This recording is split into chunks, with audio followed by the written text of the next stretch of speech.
Kinumdum mo na itong masakir mahigala. Ang patuan masakir mga sukit paminaw. Straight to the point. 50 kapin ka mga tao ang nangamatay. 30 kapin ka mga sakop sa media ang namatay. In one day lang mga higala sa panghitabo. Motoy una mahigalang panghitabo sa tibok kalibutan ng mga sakop sa media nangamatay. Ang dungan mahigalang nangamatay sa labing dali ra kayo nga panahon.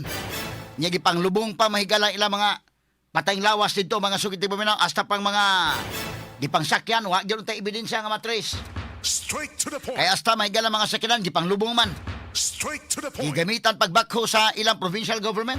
Straight to the point. Kuyawa mga higala, no? Motong panag-alkunta nila ni mga ampatuan o mga manggudadato, Inumdum mo pila katuig na ang nakalabay mga sukit ni paminaw. Straight to the Daghan point. sa mga sakop sa prinsa nga matay, kanang lugar na. Medyo kuyaw-kuyaw na, kanang mga Lanao, Maguindanao, mga higala. Mo na yung mga higala, Mamasapano, kanang lugar na. Sumuna nga dili ka kumpiyansaan. Straight to the point. Kagahapong adlaw mga sukit ni paminaw, porbida.